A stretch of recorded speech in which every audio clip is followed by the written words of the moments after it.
Oi, tudo bem com você? Começando aqui mais um episódio do Sem Fronteiras, essa série aqui de podcasts que tem sido de grande aprendizado, né? Quanta coisa a gente já aprendeu sobre diferentes culturas ao redor do mundo, práticas religiosas e como falar de Jesus nesses diferentes locais. Hoje a gente vai falar de uma região específica do globo aqui. Nós estamos recebendo o pastor Edgar Luz. Muito obrigado, viu, pastor, por estar com a gente. Eu que agradeço, Wagner. Olha, o pastor Edgar Luz, ele é o diretor de comunicação da divisão norte asiática do Pacífico. Deixa eu só fazer educação. E eu falei o quê? Comunicação. Ah, não. Educação, educação. Então ele cuida de todo o processo das escolas implantadas ali, educacionais, da divisão norte asiática do Pacífico. Então o escritório, né, pastor, fica na Coreia do Sul. Isso. Mas é o escritório central, mas vocês têm projetos em vários países dessa região, né? Nós atendemos 9 países. 9. Coreia do Sul, Japão, Taiwan, Mongólia, Bangladesh, Sri Lanka, Nepal, Paquistão e também a Coreia do Norte. Embora ela seja inacessível, mas nós temos dentro do escritório um departamento que chama-se North Korean Mission, que está preparado para quando houver a unificação e a gente poder receber pessoas da Coreia do Norte e também oferecer todo o que a igreja tem, tudo que a igreja tem para aquela região, e também a gente recebe e apoia alguns refugiados que vêm e precisam de apoio. Eu imagino que, olhando aí 9 países, embora existam semelhanças culturais, mas também existem diferenças nesses territórios, não existem? Diferenças culturais, práticas religiosas. Na verdade, existem mais diferenças do que semelhanças. Nós estamos dentro da Ásia, mas parece que estamos em continentes diferentes. Para cada país onde você vai. Para cada país é diferente. Por exemplo, são 9 países, 8 línguas completamente diferentes, mais dialetos. E quando fala diferente, não é como o português, o espanhol, o inglês. São caracteres diferentes. Então, a Coreia usa um tipo de caractere, Bangladesh usa outro, Paquistão usa outro e assim por diante. Então, se você olhar só pela questão da língua, as diferenças são enormes. Os costumes também são muito distintos quando você pensa em Coreia do Sul e Bangladesh, por exemplo. São 2 mundos completamente diferentes. E se a gente pensa na questão religiosa, a mesma coisa. A Coreia do Sul, você tem o cristianismo que é forte, tem o budismo. Qual é o problema na Coreia do Sul? Secularismo, que vai corroendo a sociedade por dentro. Japão, a mesma coisa, são grandes centros urbanos onde tecnologia, conhecimento cresce exponencialmente a cada dia, mas a fé vai decrescendo. Por outro lado, você tem Bangladesh, Paquistão. Paquistão é o 2º maior país muçulmano do mundo e Bangladesh é o 4º. Esses países são muito religiosos, mas a religião é como uma prisão.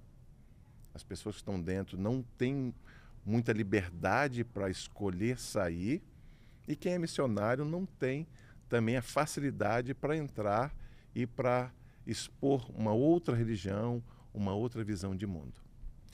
Bom, mesmo tendo essas muitas diferenças, eu imagino que olhando também para o Ocidente e o Oriente, aí as diferenças ficam mais gritantes ainda, muito maiores, muito maiores. Até a gente estava conversando, eu mencionei que quando nós chegamos, eu e minha esposa, para morar na Coreia do Sul, eles nos deram umas boas-vindas calorosas no aeroporto, nos acompanharam até a nossa residência, um apartamento, e chegando lá nos deram um fardo de papel higiênico de presente, de boas-vindas. Ué, papel higiênico? E nós ficamos assim também assustados, mas papel higiênico de boas-vindas, será que eles já compraram para a gente ter aqui por um tempo? Mas depois nós fomos entender que isso tem um significado cultural, que é mais ou menos como o papel higiênico vai se desenrolando, que a nossa vida também vai fluindo, que a gente vai criando e estreitando os relacionamentos juntos. Então é mais ou menos por aí. Nunca a gente vai pensar nisso, né, aqui na nossa região. Exato. Nessas diferentes religiões, eu imagino que deva ter também uma intersecção entre costumes. Às vezes a pessoa ela está numa prática hinduísta, mas aí ela tem elementos de um cristianismo. Tem muito esse sincretismo religioso por esses países? Tem da seguinte forma, por exemplo, se você vai ver um casamento, vai participar de um casamento onde a mulher se arruma, se prepara. Então, olhando para uma mulher cristã, ela vai se arrumar de uma forma. Olhando para uma mulher hinduísta, de outra forma, porque tudo tem um simbolismo. Uhum. E muitas coisas que para a gente é só um enfeite, para eles tem um significado religioso. Então, aí a gente vê um sincretismo, onde a religião vai estar presente nos costumes e vai estar dentro dos hábitos das pessoas na sociedade. Uhum. Então tem muito isso e a gente tem que ter muito cuidado quando vai pisando nesse território aí dos costumes, porque tem coisas que têm um significado religioso que é contrário ao que a Bíblia diz, mas ele é muito forte dentro da cultura. Então como que a gente aborda isso? E aquilo que não precisa ser alterado, porque o foco é Jesus, não é apresentar ou levar Deus para as pessoas, porque Deus está lá. O Espírito Santo trabalha com aquelas pessoas como trabalha conosco aqui.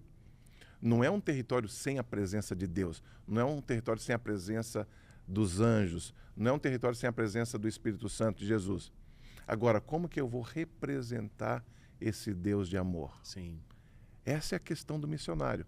É mostrar um Deus que ama e um Deus que tem um propósito de salvação. Para pessoas que muitas vezes não sabem o que significa o nome Jesus.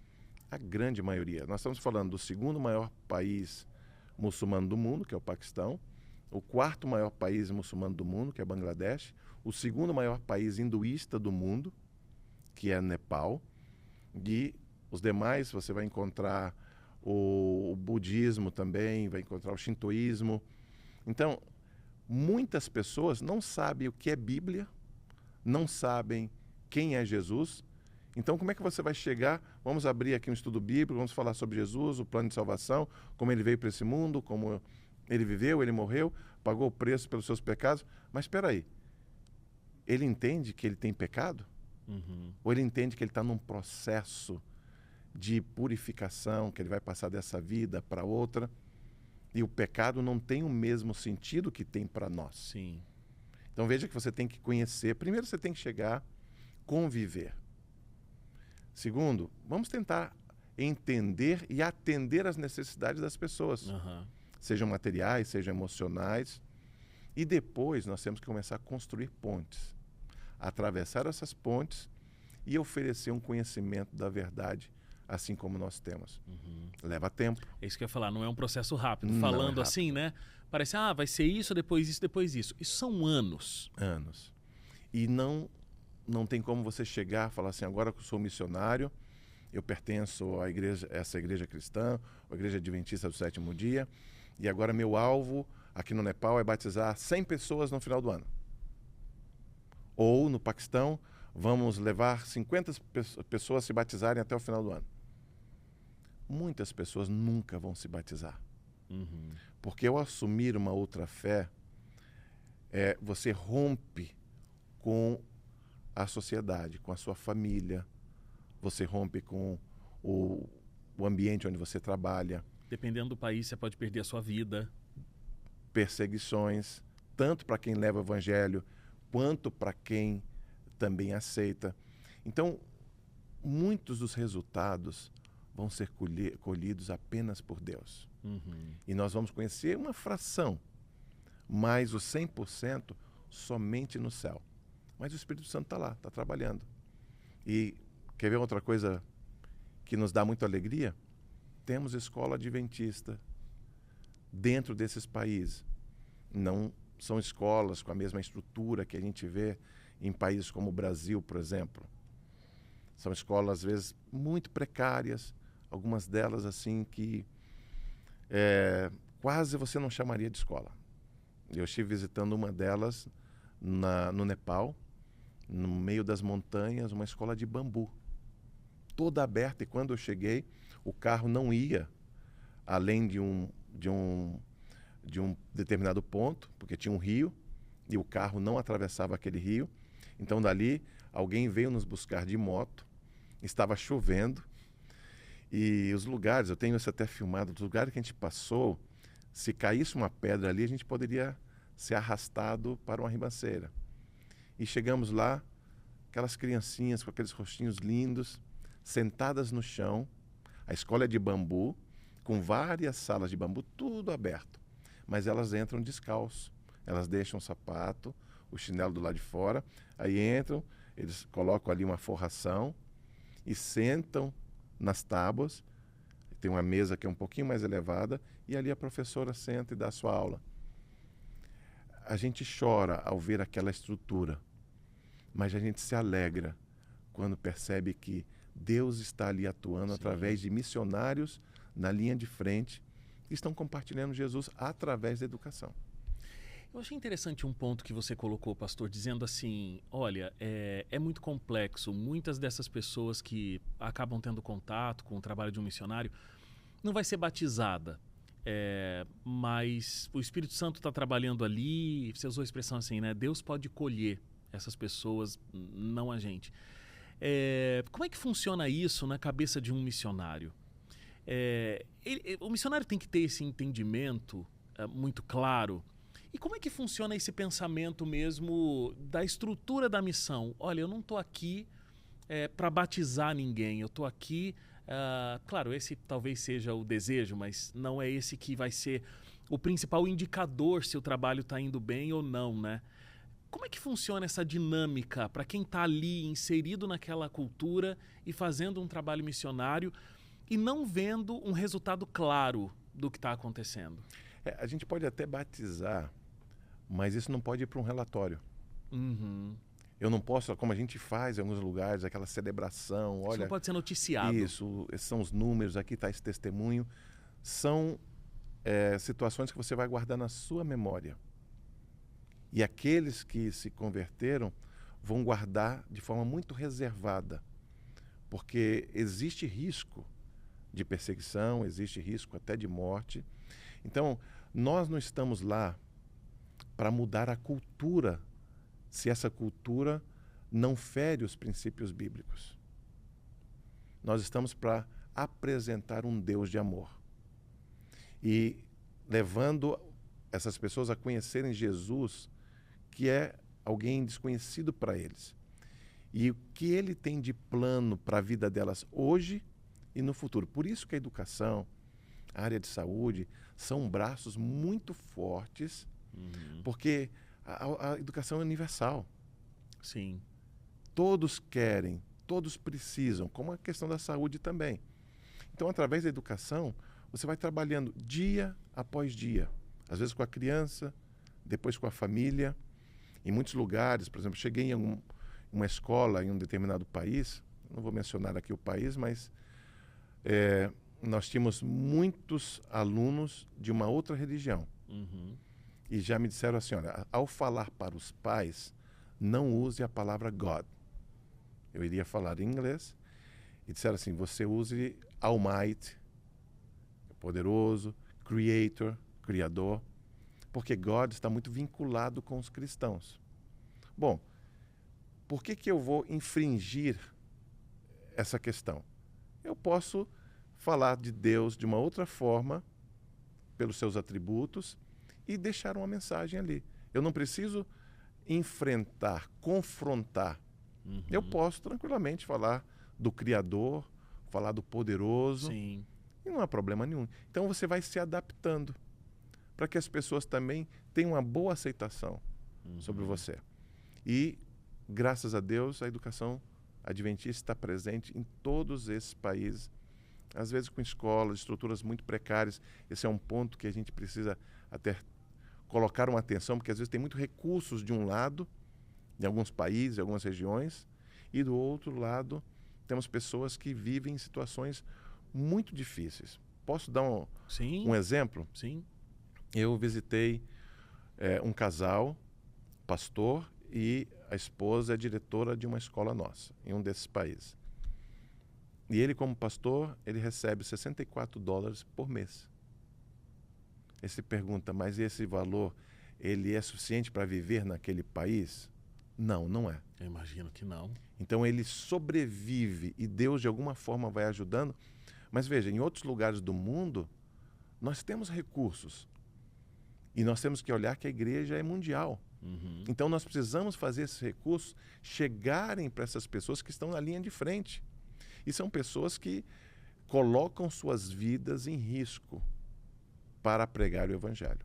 Uma diretora de escola ganha $36 por mês.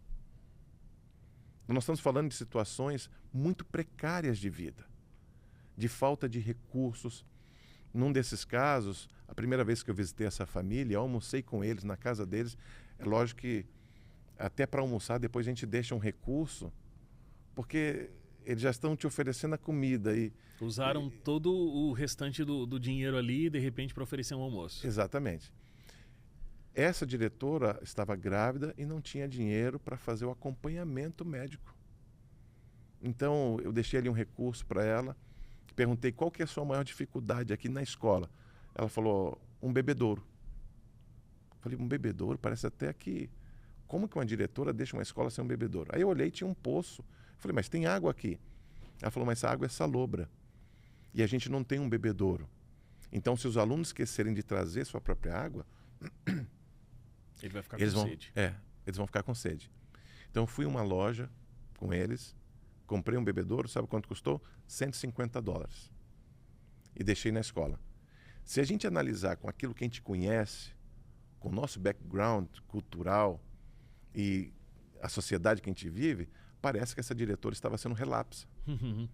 Mas ela ganha $36 por mês, o marido ganha 64, deduz 10% de dízimo, mais um valor pela moradia, ele mora na casa em cima da escola, sobra $51. Aí como é que eles vão pegar esse dinheiro, economizar 3 meses para comprar um bebedouro? Percebe?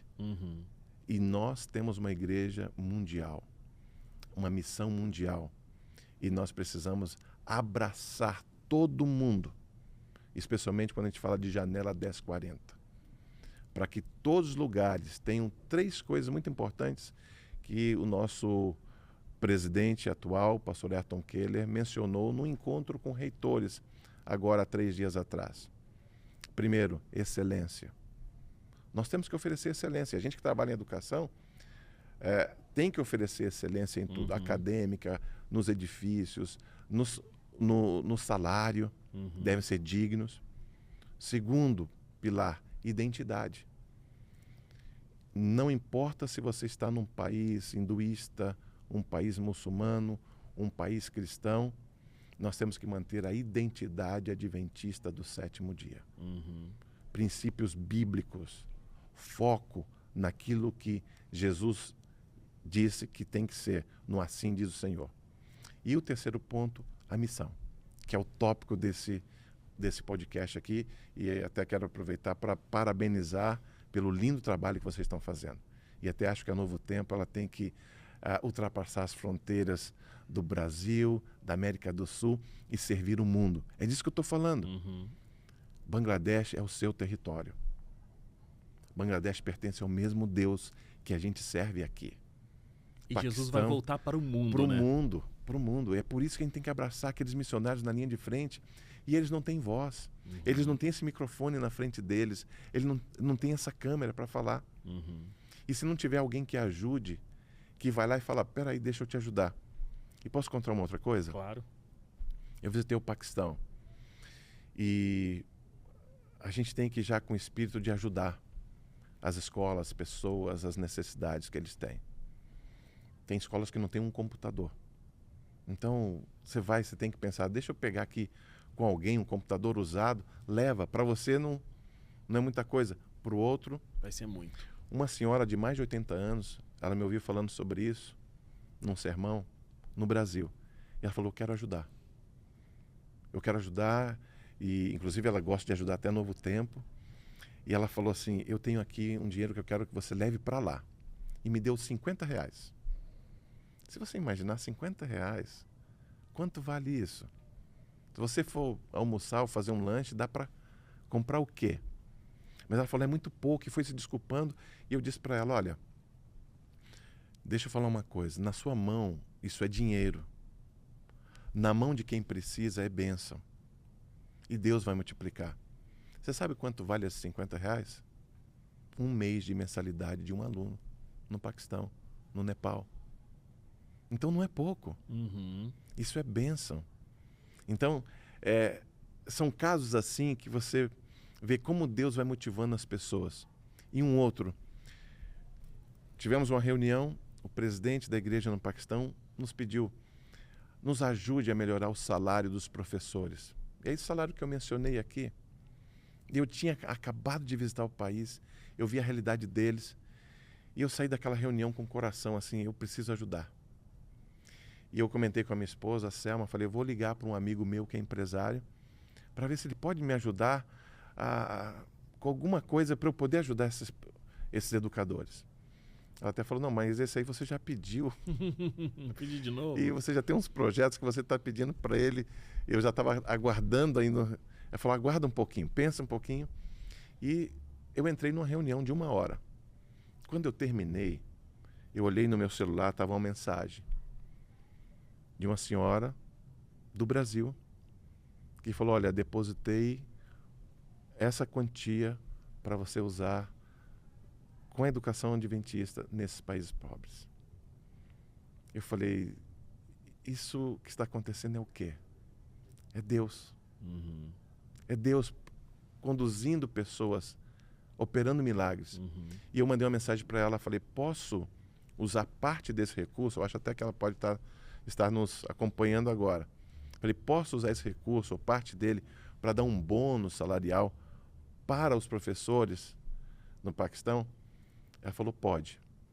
Então nós mandamos lá $39, $40 para cada professor. Você fala, mas isso não é muito. Mas para quem ganha $36, mais do que o salário de um eles mês. ficaram muito agradecidos. Sabe a lição que eu tirei disso? Você fala, foi você que ajudou? Não. Porque quando eu pensei em ajudar, foi nesse dia de hoje, e no dia anterior, esta senhora que doou do Brasil já tinha depositado o dinheiro. Ou seja, o dinheiro já estava a caminho. Deus já sabia do apelo, já sabia quem tinha buscar o recurso, e Ele mandou o recurso. Quem fez tudo isso? Deus. A gente precisa só colocar os nossos braços, nosso coração, nossas competências, nossa vida à disposição de Deus para ajudar a serviço da missão. Excelente. São histórias muito inspiradoras, e quando a gente vê, né, o tamanho da necessidade, pastor, a gente entende o quanto precisamos ainda de pessoas para realmente contribuir e ter esse coração aberto e entenderem que podem fazer essa colaboração. A gente está falando que a educação é uma grande porta de entrada, e eu fico pensando que justamente não são muitas, né? Porque as diferenças são muito grandes, e para alguém com esse tipo de cultura, de prática religiosa, entender o cristianismo, como a gente conversou aqui já nesse episódio, é algo, né? Tem um hiato muito grande entre esses dois mundos. Mas eu fico pensando também, o processo da educação não pode deixar a coisa muito acadêmica, muito formal e acabar tendo um distanciamento. Como é que transforma esse conhecimento acadêmico em algo que realmente possa abrir portas para o evangelho? Você tocou num ponto crucial. Por que a gente precisa de escolas? O mundo já não tem boas escolas? Se você for procurar escolas de excelência acadêmica, você vai encontrar um monte delas. Você pode escolher. Por que precisamos de escolas adventistas do sétimo dia? Porque nós temos um movimento profético. Nós temos missão. Agora, não é só a gente que tem missão, não, hein? Outras religiões também estão em missão. E a gente tem que entender isso. Mas a nossa missão está ligada a um movimento profético. A educação adventista, ela tem como objetivo contribuir para o desenvolvimento físico, mental, espiritual, social, harmoniosamente. É isso que Ellen White fala. Então, a educação por si só, ela pode contribuir para você ser um bom cidadão, para você ter valores, para você ser um bom profissional. Até aí, muitos outros podem oferecer essa qualidade de educação. Mas a educação adventista se diferencia porque ela atravessa a fronteira da eternidade. Uhum. Ela quer preparar os estudantes para serem bons cidadãos aqui, bons profissionais, agora, na sociedade em que nós vivemos, mas para também serem nossos colegas na escola celestial. Quando a gente atravessa a fronteira da eternidade, a gente não é mais professor e aluno. Todos somos alunos do grande Mestre Jesus. Uhum. Aí que está o valor da educação adventista. Ela é um braço importante para a missão, com esse propósito de não apenas levar as crianças, os alunos a serem bons cidadãos, bons profissionais, mas para serem também cidadãos, cidadãs do Reino Celestial. Uhum. E como isso se dá na prática no processo da educação? Como acontece esse processo evangelístico, mesmo num território com uma cultura tão diferente? Bem, uma outra frase que eu aprendi do nosso presidente, de quando a gente trabalhava juntos, ele falava muito que nós não temos escolas. Uhum. Nós temos igrejas construídas em forma de escolas. Uhum.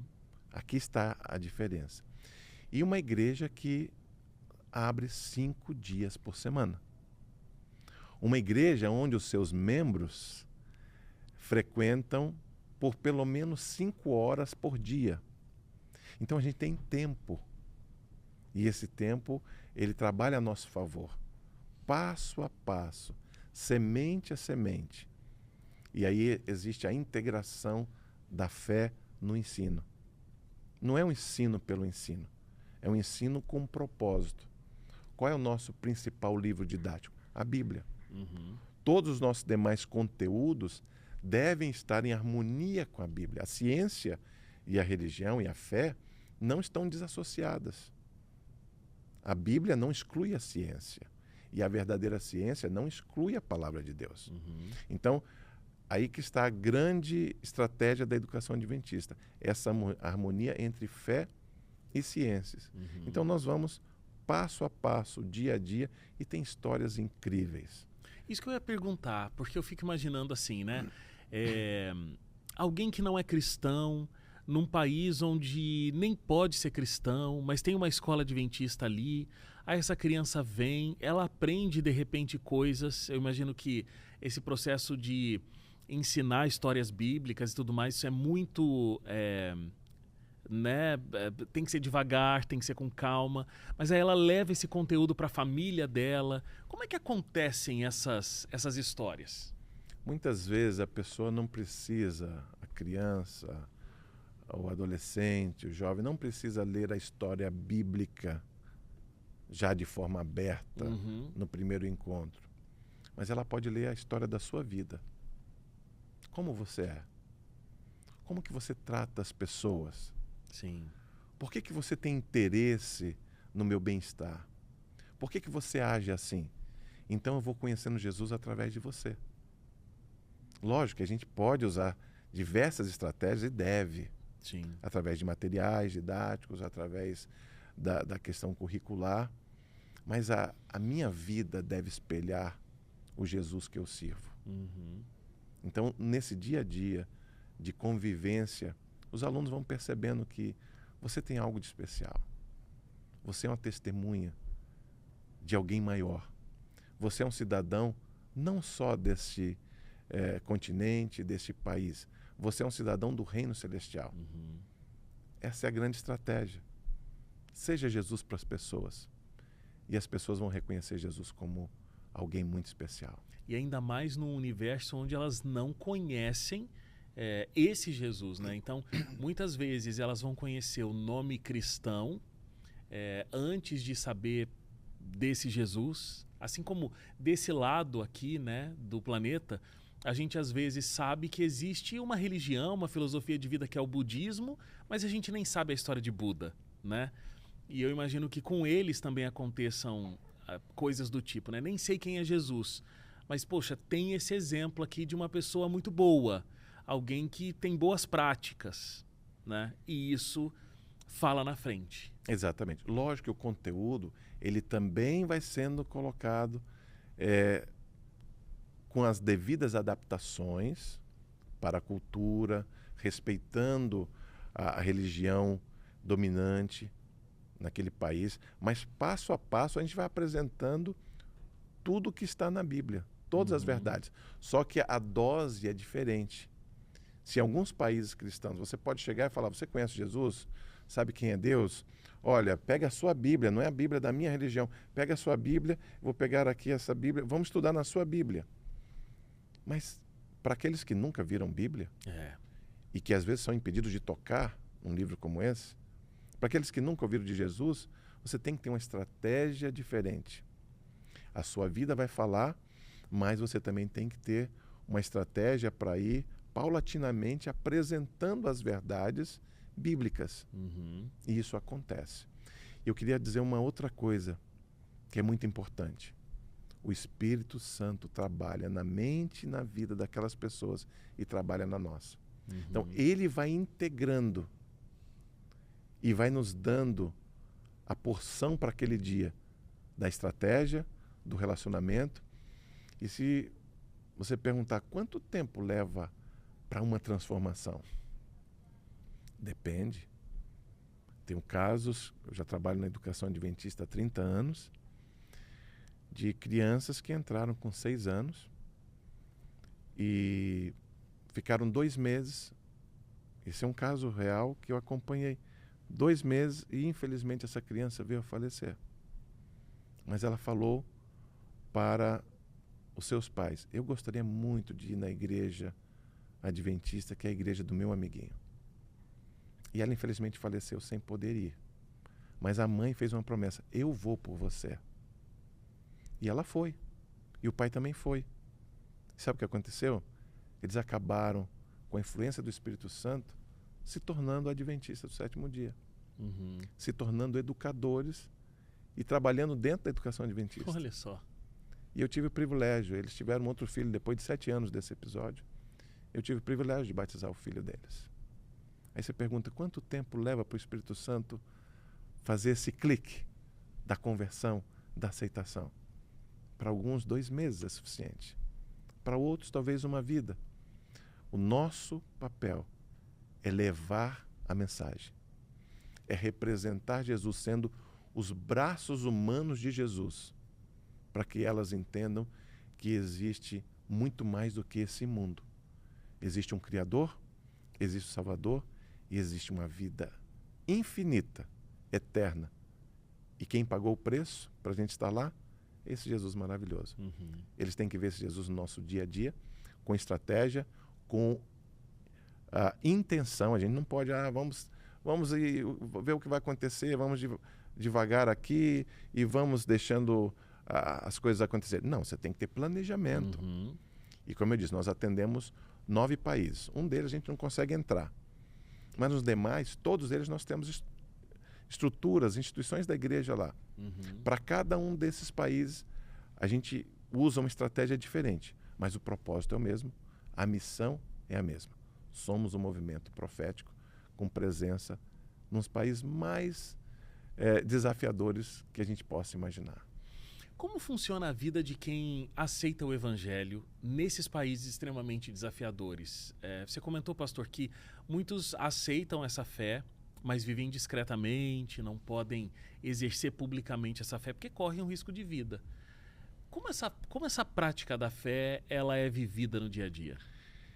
Em alguns desses países, estima-se que exista mais de 1 milhão de pessoas que, mesmo vivendo e mantendo aquela fé que é predominante, mas eles aceitaram Jesus. Está lá no coração deles. Eles não podem romper com isso. Não é coisa fácil. Por exemplo, tem países onde uma pessoa pode ter 4 esposas, por exemplo, em determinada religião. Imagina que essa família se converta ao cristianismo? É uma pergunta difícil, mas o que fazer? São situações que podem ocorrer. Você percebe as dificuldades culturais, as barreiras que a gente tem para levar o evangelho numa cultura completamente diferente da nossa? Estou colocando aqui um assunto que é muito delicado, mas é real. Se nós estamos lá e alguém se torna um cristão, como que eu vou tratar essa situação? Então é preciso estratégia, é preciso muita oração, é preciso preparo. Até para quem vai, você tem que ter um preparo cross-cultural.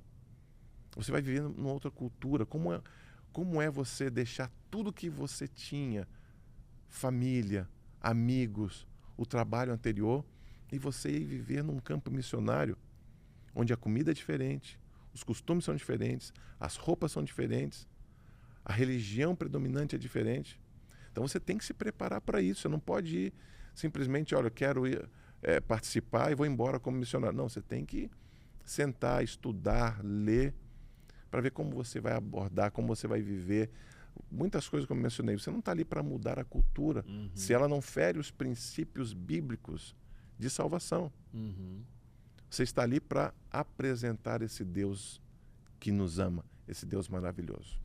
E em países onde tem crescido grandes cidades, tecnologia, uma situação financeira, social, então um país já desenvolvido, existe esse abandono também da religião. Acho que em algum momento que você mencionou isso, né? Acho que começa esse processo de relativizar tudo.